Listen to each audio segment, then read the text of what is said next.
Hello, vinyl community. George here, George Allen, LPs and CDs. And I am doing a contest entry today for John at Rock and Metal Plus. And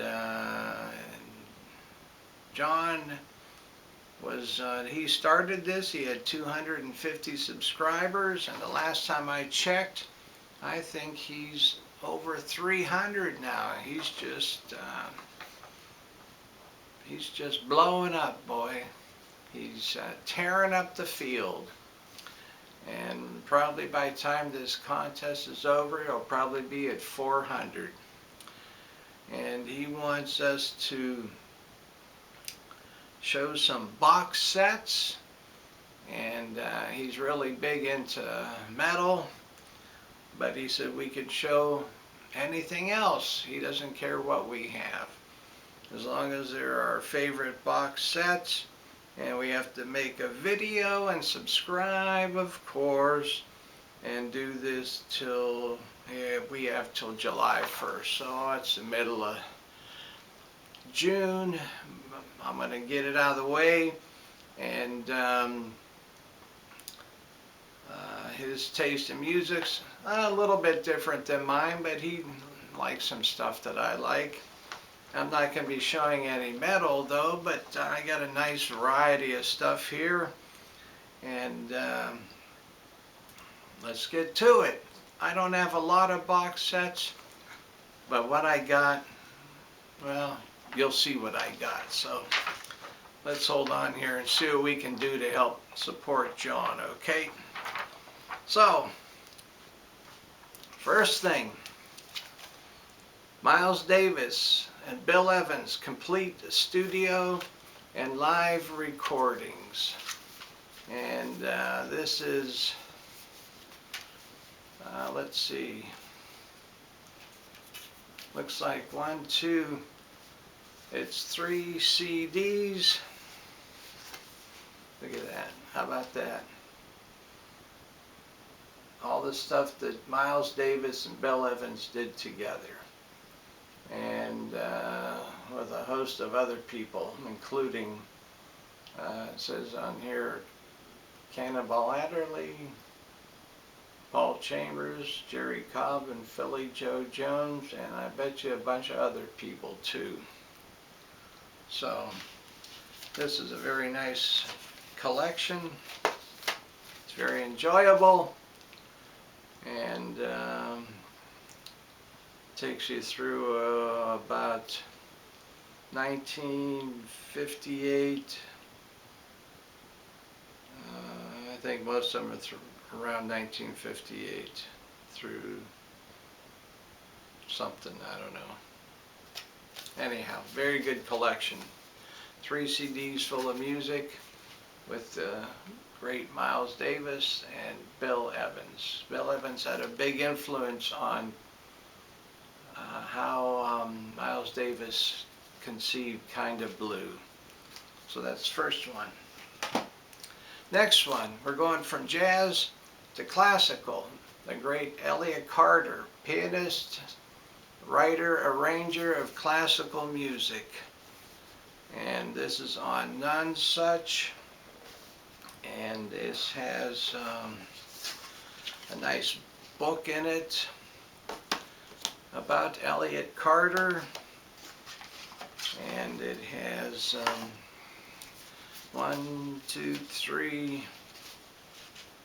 4 CDs of his piano sonatas and string quartets, and some piano duos, I guess, and more string quartets.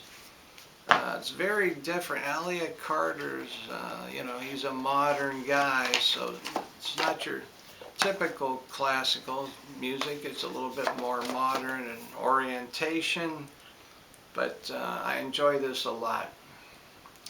I happened to pick this up at Goodwill several years ago, And it's very interesting music. I like it a lot. Next box set. Taking Some Time On. This is very good. 4 CDs of psych music. It's called The Underground Sounds of 1970. And comes with a nice booklet. And has pictures of all the bands that are on it. From the, this is the, these are British bands. Psych bands of the from 1970. So it's got Barclay James Harvest, Fleetwood Mac, Caravan, Deep Purple, Vander Graaf Generator, Lindisfarne Atomic Rooster, Jethro Tull, Gentle Giant, Bloodwind Pig. I like Bloodwind Pig. They're a good band. Let's see, Traffic, Locomotive, Stray, Pretty Things, Procol Harum has cut on here, Love Sculpture. That was a very interesting band. Let's see, and that's Emerson, Lake and Palmer, Clear Blue Sky, Hawkwind. This is a great collection. I've been listening to these, and I'll tell you what, it takes me back to my youth. 1970 psych rock from British bands. 4 CDs. Very well done. Nice selection, well recorded. You want to get into British psych rock from 70s, you got to pick this up. Taking Some Time On. Okay. Next, some blues. Robert Johnson. The complete recordings. 2 compact discs. Big box for 2 discs, but it comes with this nice book which covers all the lyrics of Robert Johnson's songs, plus a lot of history, pictures of other blues artists at that time. And this is really, if you're into the blues, this is a must, because it's got every song he did, plus various recordings of it. Even has his death certificate. Like, I want the death certificate of Robert Johnson. Got to prove he's dead. John Hammond, who signed him, signed a lot of blues guys. If it wasn't for John Hammond, we wouldn't have had a lot of these. So here's the lyrics for a lot of songs that people did over the years. Kind-Hearted Woman, Blues, Sweet Home Chicago, Rambling on My Mind. Oh, there's one in particular that's one of my favorites because the Rolling Stones did it. And I think on Sticky Fingers, if I'm not sure. Crossroad. I went down to the crossroad, and that's all I'm singing, no more. Walking Blues. Butterfield Blues Band did Walking Blues, so did other people. Where is it? Hellbound on My Trail. I think it's coming up here soon. Yeah, man.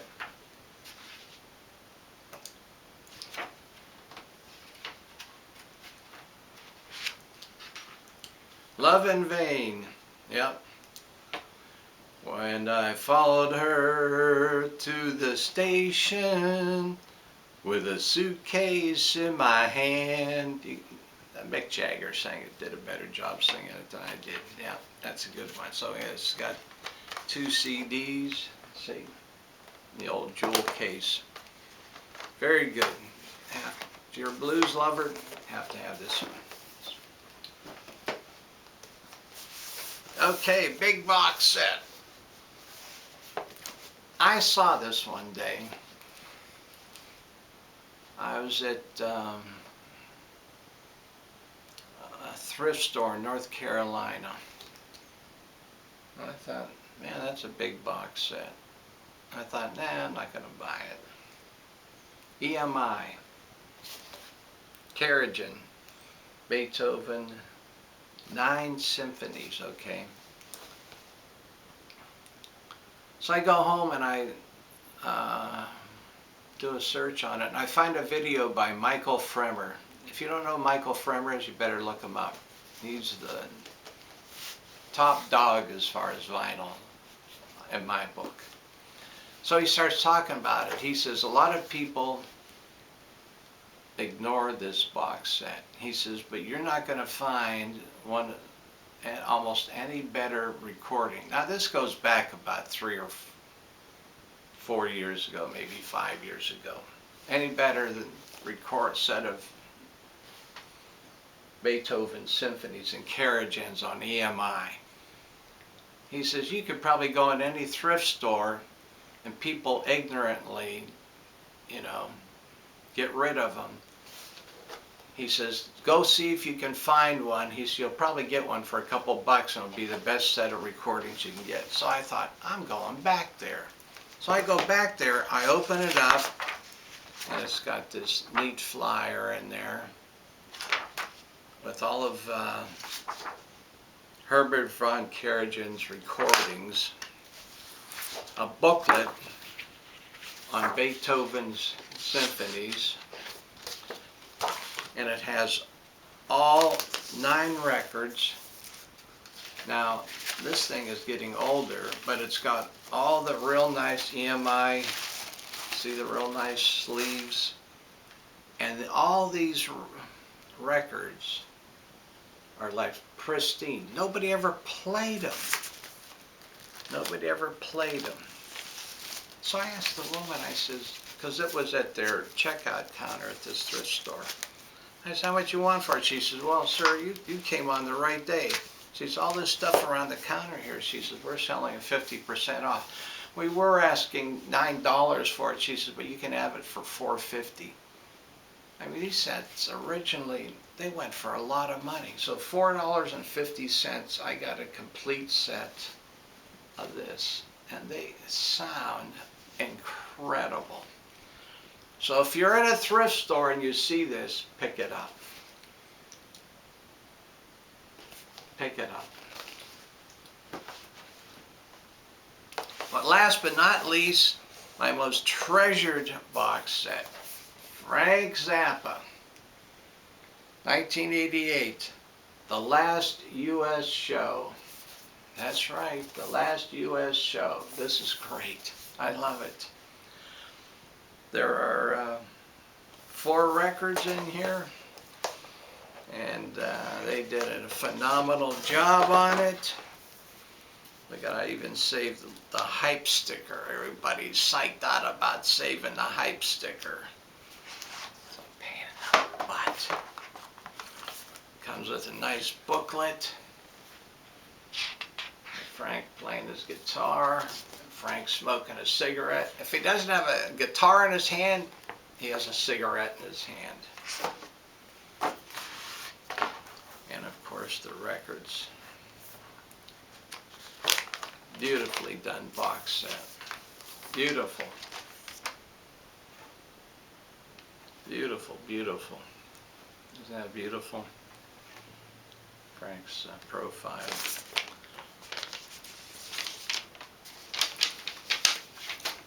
There's not a lot of box sets that I spend money on, but this one I had to get. I've been a fan of Frank's for many, many years. I wanted to get this one. So, last show, last U.S. show. So that's what I got for John at Rock and Metal Plus. Go check them out, support them, like all your comments. I am surprised the number of comments I got on my last video for my jazz pickups. Thank you all for commenting. I greatly appreciate it. A wonderful bunch of people out there. vinyl community is truly supportive of each other. Have a great day. We're almost near the end of the week and the big weekend coming up, so you gotta be careful and be safe. Okay, see you soon. Bye-bye.